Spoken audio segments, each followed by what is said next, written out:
MVC core के अंदर जो टॉपिक ऑफ हमारा है कोड फर्स्ट अप्रोच का है, क्योंकि लास्ट टाइम हम लोगों ने इंट्रोडक्शन देखा था एमवीसी के अंदर एंटिटी फ्रेमवर्क का। अब एंटिटी फ्रेमवर्क की जो दो अप्रोचेस होती हैं हमारे पास, कोड फर्स्ट और डेटाबेस फर्स्ट। तो उसमें आज हम जो है कोड फर्स्ट की तरफ मूव करेंगे। तो सबसे पहले हम जान लेते हैं कि कोड फर्स्ट में काम जो हम करते हैं वो किस तरीके से कर रहे होते हैं। तो एंटिटी फ्रेमवर्क के अंदर कोड फर्स्ट अगर आप अप्रोच यूज करेंगे तो उसमें ये होता है कि आपका डेटाबेस जो ऑब्जेक्ट्स होते हैं वो बेस करते हैं आपकी मॉडल क्लासेस के ऊपर। एक चीज आप स्टूडेंट आपको पढ़ते हुए आ रहे हो कि आप मॉडल क्लासेस बनाते हो, मैं बता भी चुका हूँ काफी टाइम पे कि ये मॉडल क्लासेस आपकी क्या है, डेटाबेस की रिप्रेजेंटेशन है कि कल को डेटाबेस बनेगा तो इन मॉडल क्लासेस को देखते हुए बनेगा।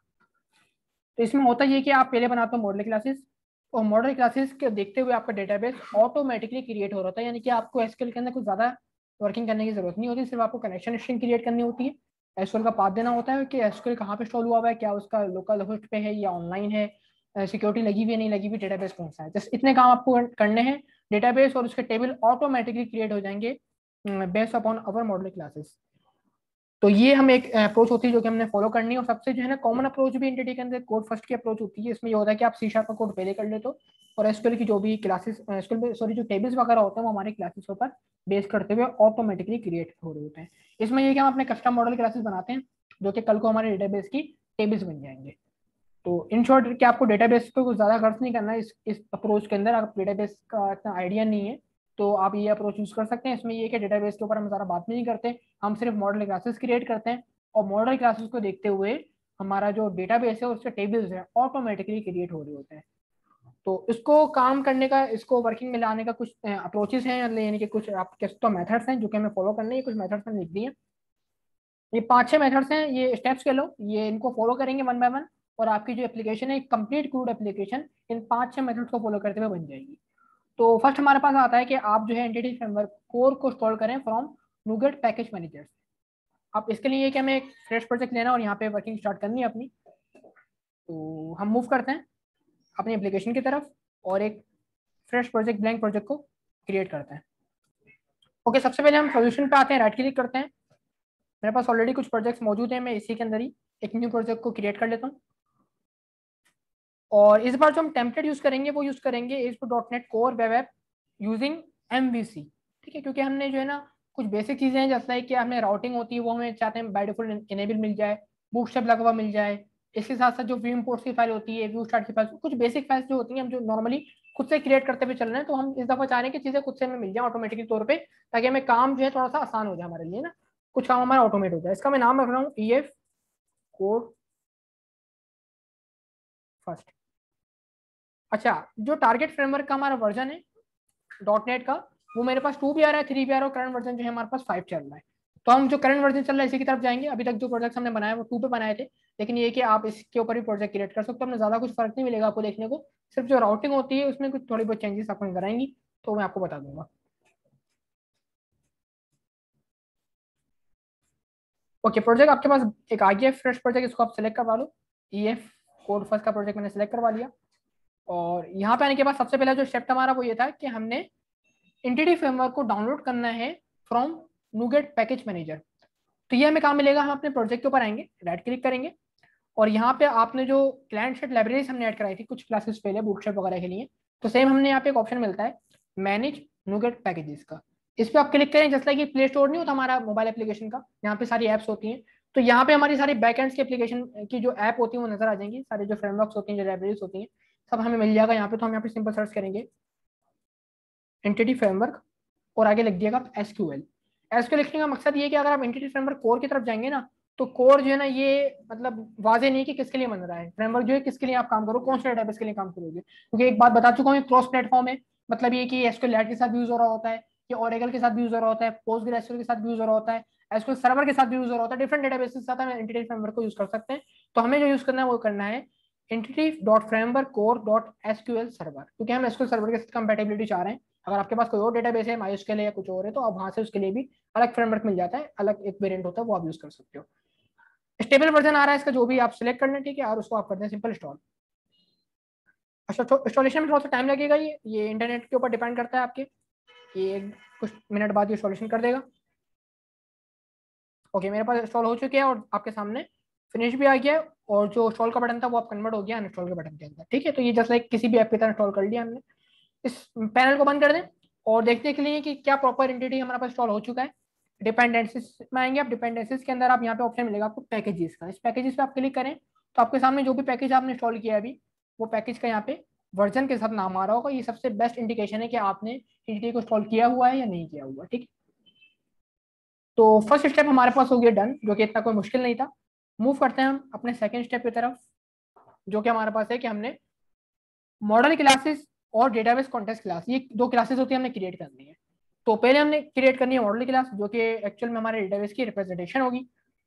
तो मॉडल का फोल्डर ऑलरेडी मेरे पास मौजूद है, इस फोल्डर को आप एक्सपेंड करें और यहाँ पे क्लास भी मौजूद है। खैर हमें इस क्लास को जरूरत नहीं है क्योंकि हमने टेम्पलेट यूज किया है, तो ये क्लास हमें मिल रही है। अगर आपको एम्प्टी प्रोजेक्ट लोगे तो उसमें आपको क्लास नहीं मिलेगी, तो इसमें कोई खास आपको मतलब नहीं है। ऐड करें एक ब्लैंक क्लास अपनी, और इस क्लास का नाम आप कुछ भी दे सकते हो। नोट करें जो भी आप नाम देंगे कल को ये डेटाबेस का टेबल बनेगा। तो जो भी आपको टेबल क्रिएट करना है, student table, admin table, employee table, उसी के हिसाब से आप यहाँ पे क्लास का नाम देंगे। तो मैं यहाँ पे दे रहा हूँ एम्प्लॉय। तो मैंने अज्यूम कर लिया कि कल को मेरा डेटाबेस का जो टेबल बनेगा उसका नाम क्या होगा, एम्प्लॉय होगा। ठीक है, अब टेबल में क्या होते हैं, कॉलम्स होते हैं। तो कॉलम्स की रिप्रेजेंटेशन यहाँ पे क्या होती है, प्रॉपर्टीज होती है। तो प्रॉपर्टीज क्रिएट करने के लिए आप क्या करें, प्रॉप लिखें, डबल टैप कर दें तो आपके लिए प्रॉपर्टी जनरेट कर देगा। और पहली जो प्रॉपर्टी होगी मेरी वो आईडी के हवाले से होगी, तो मैं आईडी कर देता हूँ। और अगेन ये कुछ प्रॉपर्टीज चाहिए मेरे को, तो मैं जल्दी से टाइप के साथ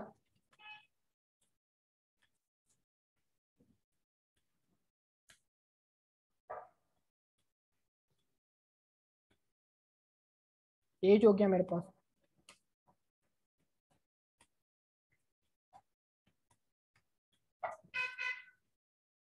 डेजिग्नेशन हो गया, और लास्ट में हम एक सैलरी की फील्ड भी ऐड कर लेते हैं। ये फील्ड्स आपके ऊपर है, बस ये वो फील्ड्स आपको ऐड करनी है जो कि आपको टेबल के कॉलम्स चाहिए।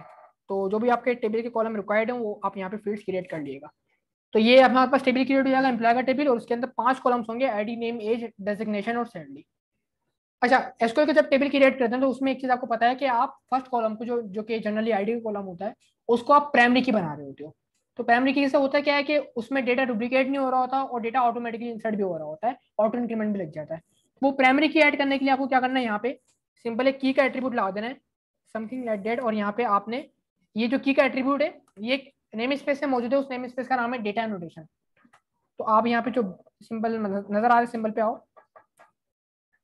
एक सेकेंड, यहाँ पे आप आए और ये नेम स्पेस का आपको बोलेगा system dot component model dot data notation, इसको आप ऐड करा दिएगा। ये वही कंपोनेंट मॉडल डेटा नोटेशन है जो कि हमने रिक्वायर्ड और डिफरेंट चीजों के लिए यूज करवाया था। तो ये एक चीज हो गई।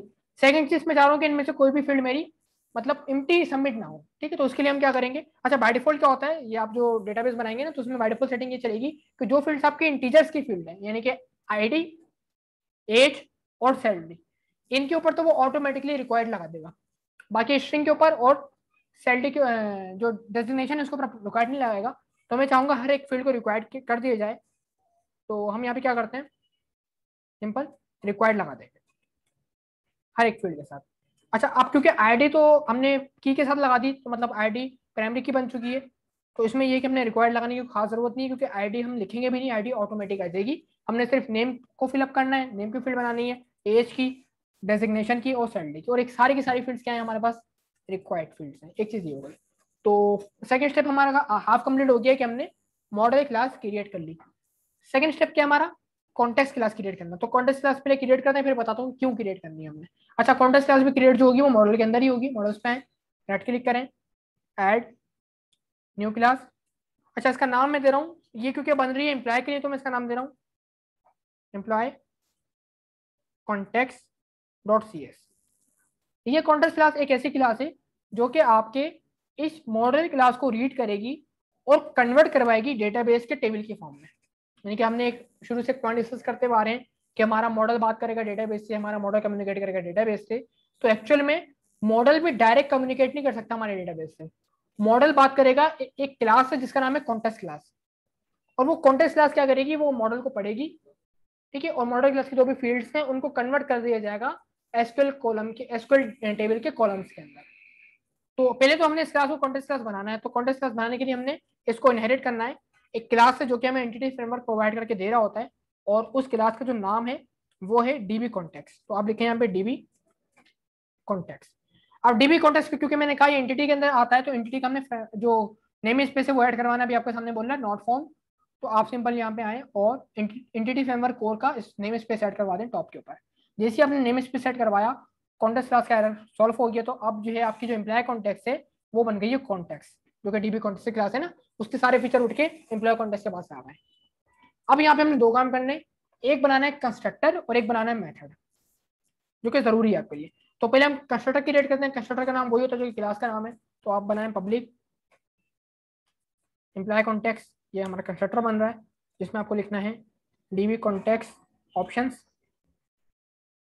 और किस क्लास के लिए बनाने हैं आपने, तो एम्प्लॉय कॉन्टेक्स्ट, और यहाँ पे करना है ऑप्शंस बेस ऑप्शंस। ये हमारा कंस्ट्रक्टर है जो कि लाजमी है, ये फर्स्ट हम इनिशियलाइज करने के लिए जरूरी है हमारे लिए।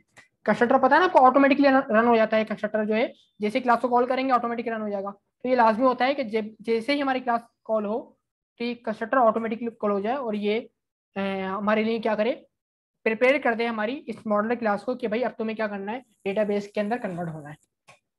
ये कोड आपको जैसे लिखना है, कोड आपको मिल जाएगा। उसके बाद आपको बनाना है मेथड। मेथड क्या करेगा बताएगा, क्योंकि कौन सी क्लास, क्योंकि अभी तो हमारे पास सिर्फ एक मॉडल क्लास ही है ना एम्प्लॉय की, कल को मल्टीपल क्लासेस भी हो सकती हैं, employee student teacher different classes भी हो सकती हैं। तो वो सारी की जो भी क्लासेस आपने कन्वर्ट करानी है एसक्यूएल की फॉर्म में, उन क्लासेस का यहाँ पे मेथड क्रिएट करना है, एक प्रॉपर्टी क्रिएट करनी है बेसिकली। पब्लिक डीबी सेट की टाइप है वो, और कौन सी क्लास यूज करनी है, एम्प्लॉय क्लास। अब जो जो क्लासेस होंगी ना वो सारे नाम आप यहाँ पे देते रहिएगा, ठीक है। अभी मेरे पास सिर्फ एक ही क्लास है, एम्प्लॉय क्लास। उसका एक ऑब्जेक्ट बना लें, ऑटोमेटिक सजेस्ट कर रहा है मेरे को एम्प्लॉइज, मैं यूज कर लूंगा यही, और गेट एंड सेट। तो इससे क्या होगा कि जो मेरी क्लास है एम्प्लॉय क्लास, इसके लिए डेटाबेस में टेबल बन जाएगा। अब अगर आपके पास मल्टीपल क्लासेस होंगी ना, तो आप क्या करें, इसी प्रॉपर्टी को करेंगे आप कॉपी, और डिफरेंट डिफरेंट क्लासेस के लिए, फॉर सपोज एडमिन है तो एडमिन के लिए बना देना। लेकिन अब क्लास मौजूद नहीं है ना, तो वो जरूरत नहीं है बनाने की फिलहाल। मल्टीपल क्लासेस इस तरीके से यूज होंगी। इन शॉर्ट कॉन्टेक्स्ट क्लास आपकी एक ही होगी, वो मल्टीपल नॉर्मल क्लासेस को, हमारी मॉडल क्लासेस को कन्वर्ट कर देगी एसक्यूएल की फॉर्म में। यानी कि इन सब मॉडल की जो रिक्वेस्ट है वो लेके जाएगा एक ही कॉन्टेक्स्ट, और जो जितनी भी क्लासेस की रिक्वेस्ट वो लेके जाएगा, उन सबकी एंट्रीज आप यहाँ पे कर देंगे। ठीक है, फिलहाल तो एक ही क्लास है तो मैं एंट्री नहीं करूंगा मजीद क्लासेस की, तो ये जरूरी है आपके लिए। तो इसके बाद क्या हो गया, हमारा सेकेंड स्टेप सक्सेसफुली कंप्लीट हो गया। Okay, now move on this step number third, जो कि हमारे पास है creating connection strings and add dependencies in startup files. तो आपको स्टार्टअप फाइल के अंदर क्या करना है, कनेक्शन स्ट्रिंग क्रिएट करनी है और साथ में इसकी डिपेंडेंसी भी ऐड करनी है। तो ये हमारा नेक्स्ट स्टेप्स हो गया। तो सबसे पहले हमें मूव करना है स्टार्टअप के अंदर। और स्टार्टअप में आपको पता है कि हमारी जो कॉन्फ़िगरेशन होती है, मिडिल वेयर्स होते हैं, राउटिंग होती है, सब यहीं पर ही होती है। ठीक है, तो क्योंकि हम लोगों ने MVC5 यूज करी, तो इसकी राउटिंग आपको तो यहाँ पे नजर आ रही होगी। ठीक है, ये राउटिंग थोड़ी अलग है उससे जो हम यूज करते हुए आ रहे हैं, लेकिन राउटिंग हमारे बिल्ट इन मिल रही है। ठीक है, अच्छा अब हमें जाना कहाँ है, हमें मूव करना है कॉन्फ़िगर सर्विसेज के मेथड के अंदर। क्योंकि हमने क्या बनानी है, कनेक्शन स्ट्रिंग बनानी है, यानी कि अपना एसक्यूएल का एड्रेस देना है। तो वो एड्रेस जो बना के स्टोर करना है, वो स्टोर करना है आपने कॉन्फ़िगर सर्विसेज के मेथड के अंदर। डिफरेंट मेथड्स हैं यहाँ पे, ऊपर देखो मेथड आया हुआ है, नीचे देखो कॉन्फ़िगर का मेथड आया हुआ है। आपको फाइंड आउट करना है कॉन्फ़िगर सर्विसेज का मेथड। ठीक है, इस मेथड में आना है। ऑलरेडी कुछ काम हुआ हुआ है यहाँ पे, इसको हम इग्नोर कर देंगे और यहाँ पे अपनी जो कनेक्शन स्ट्रिंग होती है उसको स्टेब्लिश करने की कोशिश करेंगे। लेकिन सबसे पहले हमने क्या करना है, अपना एसक्यूएल सर्वर का एड्रेस ले लेते हैं। चलते हैं एसक्यूएल सर्वर पे, और यहाँ पे आने के बाद कनेक्शन को बिल्डअप करेंगे। तो जो एड्रेस मिल रहा है ना, इसको सर्वर का नाम जो भी नाम होगा आपका कॉपी कर लें। कल को ऑनलाइन डेटाबेस में वर्क करोगे तो आपको मिलेगी आईपी, तो वो आईपी कॉपी कर लीजिएगा। और सेकंड चीज नोट करें, ऑथेंटिकेशन कौन सी लगी हुई है, विंडोज बेस्ड ऑथेंटिकेशन लगी हुई है। तो ये भी नोट कर लें आप। अगर एसक्यूएल सर्वर की लगी होगी ऑथेंटिकेशन, तो उसका अपना यूजर नेम पासवर्ड होता है, तो वो आप यूज करिएगा बाद में। ठीक है, फिलहाल मेरे पास जो है विंडोज बेस लगी हुई, तो विंडोज बेस यूज करूंगा और मैं यहाँ से कनेक्शन को क्रिएट करा दूंगा। बस इतने काम था, कनेक्शन को एक दफा मैंने बना लेना है। और आपके सामने मेरे पास यहाँ पे कोई भी डेटाबेस अवेलेबल नहीं है। एक डेटाबेस अवेलेबल है 080 का, ठीक है, ये एक अलग डेटाबेस है। अभी हम जो बनाएंगे वो अलग डेटाबेस बनाएंगे। ओके, नाम मैंने कॉपी कर लिया। मूव करते हैं अपने कोडिंग की तरफ, और यहाँ पे एक वेरिएबल क्रिएट करता हूँ मैं, स्ट्रिंग का CS नाम से। CS का मतलब है कनेक्शन स्ट्रिंग। कुछ भी बना सकते हो, एक्स बना लो, वाई बना लो, जी बना लो, कोई भी वेरिएबल है आपका। और इस वेरिएबल में आपकी पूरी कनेक्शन स्ट्रिंग स्टोर हो जाएगी। ठीक है, तो स्टोर करने के लिए आप, क्योंकि स्ट्रिंग है ना बेसिकली, नाम से जाहिर है कनेक्शन स्ट्रिंग, तो स्ट्रिंग हमेशा किस में आती है, डबल कोड में आती है। तो 3-4 पैरामीटर है इसके जो कि देना लाजमी। सबसे पहले ये कि आपका डेटाबेस सर्वर क्या होगा, तो आप दें सर्वर इक्वल टू जो नाम आपने कॉपी किया था पेस्ट कर लें। पहला आपका जो पैरामीटर है वाइंड अप हो गया। ठीक है, आपने लगाना है यहाँ पे सेमीकोलन। आगे बढ़े, अब आपको बताना है कि डेटाबेस कौन सा बनाना है। तो डेटाबेस इक्वल टू, मैं डेटाबेस क्रिएट कर रहा हूँ यहाँ पे, जिसका मैं नाम रखूंगा PR2020-02B। स्टेप नंबर 3 मेरे पास है सिक्योरिटी के हवाले से, जिसके लिए आपको डिफाइन करना है ट्रस्टेड कनेक्शंस, TRUSTED_कनेक्शंस। ये बताया जाएगा कि आपका जो डेटाबेस सर्वर अभी हमने जो जहाँ पे हम गए अभी हमने इनेबल किया, तो उसमें जो सिक्योरिटी लगी हुई नहीं लगी हुई, अगर लगी हुई है तो क्या लगी हुई, तो हम यहाँ पे देंगे, क्योंकि लगी हुई सिक्योरिटी हमारे पास, हम कर देंगे ट्रू कर देंगे। तो ये 3 पैरामीटर आपको डिफाइन करना लाजमी होते हैं अपनी कनेक्शन स्ट्रिंग के अंदर। ठीक है, मैं एक दफा कोड को जरा दिखा दूं ताकि आप इजीली देख सकें। तो कुछ इस तरीके से आपके सामने एक CS का वेरिएबल है, और इस वेरिएबल में पूरा एड्रेस है कि सर्वर कौन सा है हमारा, डेटाबेस कौन सा है, और उसमें सिक्योरिटी लगी हुई है तो कौन सी लगी हुई है। ठीक है, 3 आपने पैरामीटर डिफाइन करने लाजमी होते हैं, चौथा कोई पैरामीटर नहीं होता, 3 पैरामीटर होता है। ठीक है, अच्छा एक चीज नोट करें, अगर वहां पे एसक्यूएल सर्वर की ऑथेंटिकेशन लगी होगी ना, तो यूजर नेम अलग देना पड़ेगा, आपको पासवर्ड अलग देना पड़ेगा।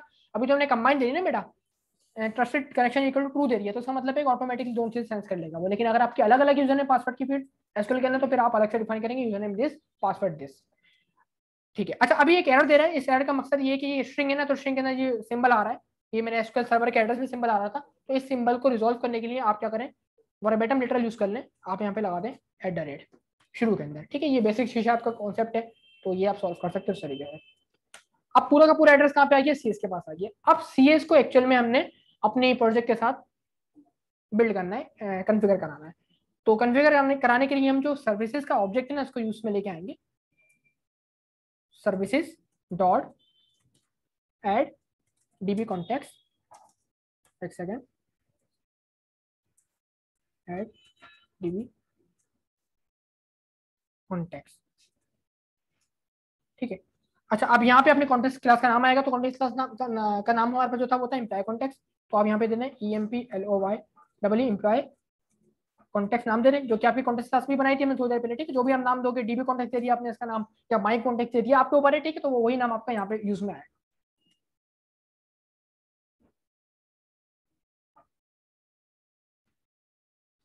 ऑप्शंस, ऑप्शन डॉट, अच्छा अब यहाँ पे एक मेथड रन होगा, यूज SQL सर्वर। अच्छा ये केस सेंसिटिव है बेटा, यू का U कैपिटल होगा, यूज का SQL का S कैपिटल है, सर्वर का S कैपिटल है, एज इट इज लिखना है आपको। ठीक है, उसके बाद ब्रैकेट के अंदर अपनी स्ट्रिंग पास कर देनी है। अब स्ट्रिंग तो हमने अलग से बना के रख ली थी ताकि हमें पूरी पास करने में मतलब ना हो, ये पूरी पास कर सकते हैं यहाँ पे CS की जगह, लेकिन पूरी बात है ना, फिर एक ही लाइन में इतना सारा कोड हो जाएगा, तो इसलिए हमने क्या कर लिया, करेक्टेड स्ट्रिंग को एक सेपरेट बना लिया। अब यहाँ पे जो एरर्स आ रहे हैं, 2 किस्म के एरर्स हैं। पहला एरर तो ये है कि हमारे पास जो एम्प्लॉय कॉन्टेक्स्ट फाइल है वो रीड नहीं कर पा रहे। रीड करने का मकसद क्या है कि वो जो क्लास है हमारे पास वो मॉडल फोल्डर के अंदर है, तो उसका आपने रेफरेंस सेट करना है। सिंपली आप यहाँ पे आए और यूज करके मॉडल फोल्डर को इनेबल करा लें। जैसे आप इनेबल कराएंगे तो टॉप के ऊपर आप चेक करें, ये मॉडल्स का आपके पास रेफरेंस सेट हो गया है, और मॉडल फोल्डर की सारी क्लासेस जो भी थी ना वो सारी इनेबल हो गई हैं। सेकंड हमारे पास जो एरर आ रहा है, वो एरर हमारे पास है यूज SQL सर्वर के। ये जो एरर आ रहा है इसलिए आ रहा है क्योंकि जो मेथड है, ये मेथड है एंटिटी फ्रेमवर्क कोर की क्लास के अंदर, वो कोर का आपने रेफरेंस कहीं पे ऐड नहीं किया हुआ, जिस तरीके से अभी आपने यहाँ पे ऐड किया जाता है ना, या ये वाला आपका रेफरेंस बेसिकली ऐड होगा आपके स्टार्टअप के अंदर भी। तो कॉपी कर लें, या फिर यहाँ पे आप आए और यहाँ से जनरेट करवा लें, ये जनरेट होगी आपके सामने दिस वन। तो अब नीचे चलें, तो आपके सामने जो एरर था वो भी रिजॉल्व हो गया होगा। ठीक है, तो इस तरीके से हमने क्या कर लिया, इन 2 लाइंस के अंदर अपनी कनेक्शन स्ट्रिंग स्टेब्लिश करा ली, अपने SQL सर्वर का लिंक अपनी एप्लीकेशन के साथ क्रिएट करवा लिया। इसमें कोई ज़्यादा मतलब खास कोई कोडिंग नहीं करनी है आपने, सिर्फ कॉन्फ़िगर का मेथड है, इसमें ही आपने काम करना है। ठीक है, तो इसी के साथ हमारा जो स्टेप नंबर 3 था वो भी तकरीबन कंप्लीट हो चुका है। Okay, move on the step number 4, जिसमें हम बात कर रहे हैं कंट्रोलर्स और व्यूज की। तो अब हमने क्रिएट करना है कंट्रोलर विद व्यूज। तो इसमें हमने ये है कि एक सिंपल सा कंट्रोलर लेंगे जिसमें ऑटोमेटिकली हमें व्यूज मिल रहे होंगे, तो उसकी तरफ मूव करते हैं। तो अब कंट्रोलर लेने के लिए हम कंट्रोलर के फोल्डर पे आएंगे, राइट क्लिक करेंगे, ऐड न्यू कंट्रोलर। और लेकिन इस दफा जो कंट्रोलर आपको लेना है बेटा, कंट्रोलर आप यूज करें यूजिंग एंटिटी फ्रेमवर्क, लास्ट वाला। एम्प्टी यूज नहीं करें बेटा, एम्प्टी यूज कर सकते हो, एम्प्टी में कुछ नहीं होगा, लेकिन एम्प्टी में क्या है, सारे काम आपको खुद करने पड़ेंगे। डेटा ऐड कैसे करना है, डेटा अपडेट कैसे करना है, डिलीट कैसे करना है, इंसर्ट कैसे करना है, ये 1 to ऑल सारे काम आपको खुद करने पड़ेंगे। लेकिन क्योंकि टाइम की शॉर्टेज है और जाहिर सी बात एंटिटी के अंदर हम काम कर रहे हैं, तो हम क्यों काम सारा मैनुअली करें, क्योंकि एडीओ तो कर ही नहीं रहे हम लोग। तो अगर आप एंटिटी यूज करें तो एंटिटी के ऑटोमेट काम की हमें फैसिलिटी हमें मिल रही होती है कि आप ये कंट्रोलर यूज कर लें लास्ट वाला। इसमें क्या होता है, आपको व्यूज भी सारे मिल जाएंगे जो कि आपके नीडली व्यूज हैं, जैसे लाइक क्रिएट का व्यू, अपडेट का व्यू, डिलीट का व्यू, इंसर्ट का व्यू, सारे व्यूज मिल जाएंगे और उनके अंदर मैसेज के अंदर काम भी हुआ हमें मिल रहा होगा। ठीक है, तो यहाँ पे आप आए, ऐड करवाएं।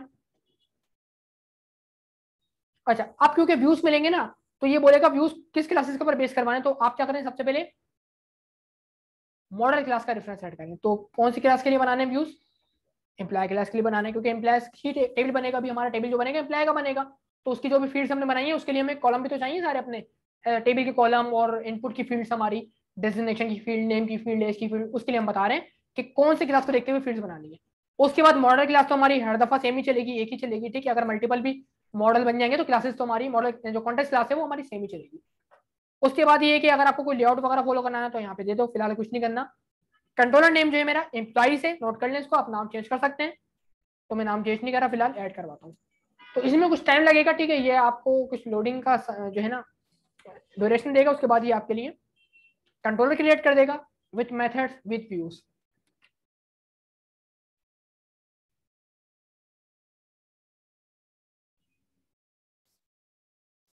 ओके, फिलहाल यहाँ पे एक एरर जनरेट हो गया, ये समटाइम हो जाता है। तो आप क्या करें, कुछ नहीं करें, ये बोल रहा है कि कोर के फ्रेमवर्क को ये इंस्टॉल नहीं कर पाया सक्सेसफुली, तो आप एक दफा इसको रिट्राई कर दें। तो अगेन दोबारा आप इसको करें ऐड। तो फर्स्ट टाइम पे समटाइम ये एरर दे देता है कोड जनरेशन के दौरान, क्योंकि कोड जनरेट कर रहा है ना, इसलिए समटाइम ये तरीके से ही जो है एंटिटी को इंस्टॉल नहीं कर पा रहा होता।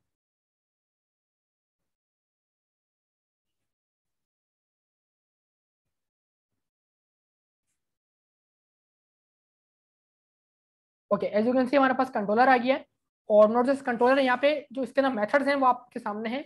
सबसे पहले यहाँ पे देखो, क्रिएट करनी है प्रोडक्ट्स, या जो भी हमने एम्प्लॉय कंट्रोलर बनाया है ना अभी बेसिकली, एम्प्लॉय जो मॉडल है उसमें डेटा जो क्रिएट करवाना है वो यहाँ से क्रिएट हो जाएगा हमारे पास। उसके अलावा क्रिएट का आपको पता है पोस्ट बैक मेथड होता है, वो भी अवेलेबल है यहाँ पे। ठीक है, एडिट का मेथड भी अवेलेबल है हमारे पास। ठीक है, एडिट के थ्रू डेटा फाइंड आउट होगा और फॉर्म में फुल अप हो जाएगा। उसके बाद एडिट कैसे होगा वो भी लॉजिक सारी लिखी हुई है हमारे पास। बॉटम पे आए, डिलीट की लॉजिक भी हमारे पास लिखी हुई है।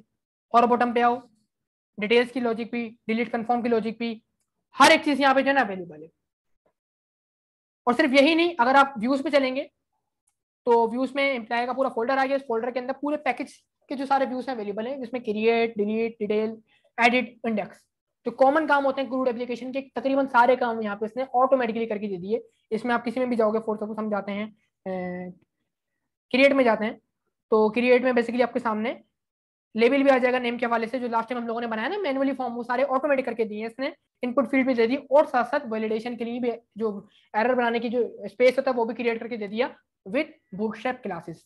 कितना इंटेलिजेंट है ये। ठीक, जो क्योंकि हमने रिक्वायर्ड लगाया था ना बेटा, तो रिक्वायर्ड से समझ गया कि आपको वैलिडेशन चाहिए, तो उसने क्या किया, ऑटोमेटिकली वैलिडेशन कहाँ पे प्रिंट करनी है उसके लिए उसने हर फील्ड के आगे स्पेन टैग ओपन कर दिया, एएसपी वैलिडेशन 4, एएसपी वैलिडेशन 4, कि अगर कोई मसला होता है रिक्वायर्ड वगैरह का तो इस जगह पे एरर शो होगा विद रेड कलर, क्योंकि यहाँ पे टेक्स्ट डेंचर लगा हुआ है। ठीक है, ये सारी चीजें उसने ऑटोमेट कर दी।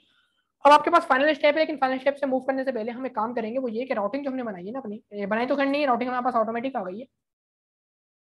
तो राउटिंग सेट हुई है कि होम कंट्रोलर का by default index method target होगा, जो कि डिफॉल्ट सेटिंग होती है। तो हमने ये टारगेट नहीं कराना, हम चाह रहे हैं कि employees controller by default target हो जाए, एम्प्लॉय कंट्रोलर टारगेट हो जाए, होम टारगेट ना हो। तो हम यहाँ पे क्या करेंगे, एम्प्लॉय का एड्रेस पास कर देंगे, एम्प्लॉइज है बेसिकली। ठीक है, जो भी आपका कंट्रोलर का नाम था। तो अब क्या होगा, फर्स्ट टाइम एग्जीक्यूशन के ऊपर हमारा डायरेक्ट एम्प्लॉय कंट्रोलर हिट हो रहा होगा। आप चाहो तो होम भी बना सकते हो, ये सिर्फ मैंने अपनी आसानी के लिए किया है। तो इसके साथ ही हमारे पास राउटिंग भी हो गई है और कंट्रोलर व्यूज भी क्रिएट हो गए हैं। लास्ट हमारे पास दो स्टेप्स बाकी हैं, दोनों माइग्रेशन से रिलेटेड है, जो कि बहुत इंपॉर्टेंट है। क्योंकि अभी हमने जो है ना डेटाबेस से लिंक तो पूरे क्रिएट कर दी है, लेकिन डेटाबेस में जो टेबल्स वगैरह हैं वो क्रिएट नहीं हुए होंगे अभी। ठीक है, जो हमने टेबल की रिप्रेजेंटेशन बनाई है वो डेटाबेस में जाके इंपैक्ट नहीं किया होगा उसने। तो अभी हमने क्या करना है, एक माइग्रेशन रन करानी है using this command add hyphen migration initial create. ये वो कमांड है जिसको रन करेंगे आप, तो जो भी आपने मॉडल बनाया है ना, यानी कि जो भी आपने कनेक्शन क्रिएट किया हुआ है डेटाबेस के साथ अपना, वो कनेक्शन डायरेक्ट हिट करेगा आपके एसक्यूएल सर्वर को। क्योंकि लिंक तो आपने कर दी ना, अभी इनका दरमियान में कोई कम्युनिकेशन नहीं हुई, तो ये फर्स्ट कमांड रन करने से एसक्यूएल सर्वर की आपके प्रोजेक्ट के साथ कम्युनिकेशन बिल्डअप हो जाएगी। और जो सेकंड कमांड है इसके थ्रू क्या होगा, जो भी आपने टेबल के लिए बनाई थी क्लास एम्प्लॉय बनाई थी ना, वो क्लास हिट करेगी, आपका टेबल जनरेट हो जाएगा। तो ये दो कमांड्स लाजमी, जैसे कि अभी हम चलते हैं ये वाली कमांड रन करते हैं, कमांड को मैं करता हूँ कॉपी और चलते हैं जरा प्रोजेक्ट पे। और अब आपको यहाँ पे आना है टूल्स के अंदर, मैनेज पैकेज, नुगेट पैकेज मैनेजर पे जाना है और यहाँ पे आपको मिलेगा एक कंसोल इसका। ठीक है, एक सोल्यूशन पे हमने वर्क किया था भी, ठीक है, कंसोल भी मिलता है, कंसोल पे होता है जो सीएमडी मोड होता है हमारा। कंसोल पे क्लिक करें तो ये इस तरीके से क्लियर कर दिएगा जो भी लिखा हुआ आ रहा होगा, और यहाँ पे आपको वो कमांड रन करनी है। ठीक है, सिंपल, आप कमांड करते हैं पेस्ट और आप करते हैं इंटर। तो ये बिल्डिंग कर रहा है। अब जो बिल्डिंग स्टार्टिंग हो रही है ना, ये क्या हो रहा है, आपका डेटाबेस कम्युनिकेट कर रहा है आपके सर्वर, आपके एप्लीकेशन के साथ, या इन अदर वर्ड्स आपकी एप्लीकेशन कम्युनिकेट कर रही है आपके डेटाबेस के साथ जो कि आपने कनेक्शन बनाया हुआ था। तो इसमें जो है ना कुछ टाइम लग सकता है, बिल्ड सक्सेसफुली। और यहाँ पे सामने एक एरर भी जनरेट हो गया है, could not load assembly model. एक तो जरा हम सॉल्व कर लेते हैं एरर क्यों आया हमारे पास। ओके क्लास, इश्यू ये था हमारे पास कि जो डिफॉल्ट प्रोजेक्ट है ना वो सिलेक्ट हुआ हुआ है पुराना वाला, जो कि लास्ट टाइम हम काम करे थे, हमें सिलेक्ट करना है ये कोड वाला। ठीक है, और अगेन यही कमांड आपने रन कर देनी है। ओके, इसने कुछ यहाँ पे देखो माइग्रेशन का फोल्डर ऐड किया और कुछ इसने क्लासेस वगैरह ऐड कर दी हैं। तो ये वो माइग्रेशन है जिसके थ्रू आपका डेटाबेस बेसिकली क्रिएट होगा। आपके सामने देखो सारी इसने बता दी कि कौन कौन से कॉलम चाहिए, उनकी उनकी टाइप क्या होगी बेसिकली, एंड वार्सर वगैरह, ये सारी चीजें मतलब ये बता रहा है एसक्यूएल को कि इस किस्म के आपने टेबल्स बनाने हैं, कौन सी प्राइमरी की क्रिएट करनी है, हर एक चीज एसक्यूएल के लिए इसने ऑटोमेटिकली जनरेट कर दी है। ठीक है, और अब चलते हैं जरा एसक्यूएल सर्वर की तरफ, रिफ्रेश करते हैं आपके सामने। अच्छा, डेटाबेस अभी नहीं आया है, यानी कि इसने क्या कर दिया है कि माइग्रेशन रन करके माइग्रेशन बना के रेडी कर दी है। अब सिर्फ क्या करना है, आपको माइग्रेशन को रन करवाना है, यानी कि कोड मिल गया आपको बना हुआ कि इस कोड के थ्रू क्या बनेगा, आपका डेटाबेस बनेगा। अब उस कोड को फाइल करवाना है, रन करवाना है। तो उसके लिए जो लास्ट कमांड थी हमारे पास उसकी तरफ मूव करना है। ये बिल्कुल इंपॉर्टेंट स्टेप्स है, इसमें से कोई भी स्टेप आप मिस करेंगे तो काम नहीं होगा आपका। कमांड इस अपडेट हाइफन डेटाबेस, ये कमांड है जो कि हमारे जो अभी माइग्रेशन बनी है ना, उस माइग्रेशन को देखते हुए ये पूरी माइग्रेशन जो है ना फायर हो जाएगी आपके डेटाबेस के अगेंस्ट और आपका डेटाबेस बन जाएगा। अगेन आए, पेस्ट कर दें यहाँ पे, एंटर करें। आई थिंक ये हो चुका है पेस्ट, नहीं पेस्ट नहीं हुआ। Update database, build successfully, done. Finally चलते हैं हम डेटाबेस की तरफ। अगेन सर्वर को अपने करते हैं रिफ्रेश, और हमारे सामने डेटाबेस की रेट हो गई है, और नोट जस्ट डेटाबेस, इसको एक्सपेंड करेंगे हम। हमारे सामने टेबल भी उसी अंदाज में आ रहा होगा जिस अंदाज में हमने बनाया था। ये आ गया हमारा एम्प्लॉय का टेबल, और एक आया माइग्रेशन का टेबल। तो ये माइग्रेशन का टेबल जो है हिस्ट्री का टेबल है, इसमें सारी ये अपनी कन्फिगरेशन सेव कर रहा होता है कि किस तरीके से टेबल लेके आना है इसको। और टेबल को एक्सपेंड करेंगे तो आपके सामने कॉलम्स वही जो कि हमने वहाँ पे डिफाइन किए थे। आप सिर्फ क्या करना है, अपने प्रोजेक्ट को रन कर देना है, कनेक्शन बन चुका है डेटाबेस के साथ हमारा। अब सिर्फ प्रोजेक्ट को हम करते हैं फायर अपने, और देखते हैं क्या कोड एप्लीकेशन सही तरीके से काम कर रही है या नहीं कर रही है।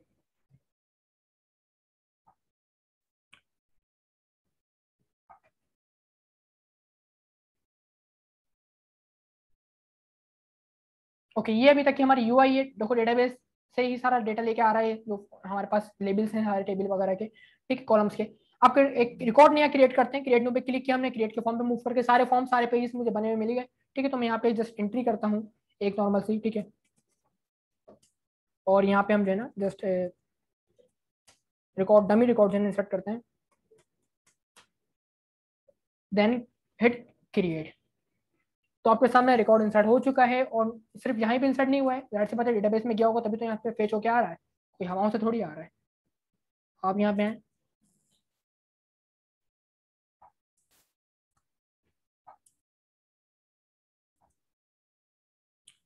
ओके, दिस ठीक है। तो रिकॉर्ड आपके सामने डेटाबेस में भी इंसर्ट हो चुका है, और सिर्फ इंसर्शन नहीं होगी, तो कंप्लीट ग्रोड एप्लीकेशन है वो तकरीबन सारे फीचर उसमें काम कर रहे होंगे। आप इस रिकॉर्ड को जो है ना अपडेट भी कर सकते हैं, जैसे कि मुझे सैलरी को इंक्रीज करना है तो वो चीज़ भी मैं कर सकता हूँ। ठीक है, और इसके अलावा अगर मुझे डिटेल देखनी है तो वो भी देख सकता हूँ, डिटेल आपके सामने आ रही है। इसके अलावा आप डिलीट करना चाहें तो रिकॉर्ड को डिलीट भी कर सकते हैं। और इसके अलावा ये कि वैलिडेशन हमने लगाई हुई थी, तो अगर आप किसी भी फील्ड को खाली छोड़ के इंसर्ट करते हैं रिकॉर्ड, तो आपके सामने हर जो वैलिडेशन थी वो भी तरीके से काम कर रही है। तो ये आपके पास फुल फ्लैश टूड एप्लीकेशन है using entity framework code first approach, जिसमें हमने क्या किया, डेटाबेस से कुछ सारा लिंक नहीं किया, डेटाबेस वहीं का वहीं था, सिर्फ हमने क्या किया, मॉडल क्लासेस क्रिएट करी, उसको बेस करते हुए हमारा डेटाबेस ऑटोमेटिकली क्रिएट हो गया है। तो कमिंग क्लास में आएंगे और जो सेकंड अप्रोच है हमारे पास डेटा फर्स्ट अप्रोच, उसके ऊपर बात करेंगे। So that's it for today, see you next time.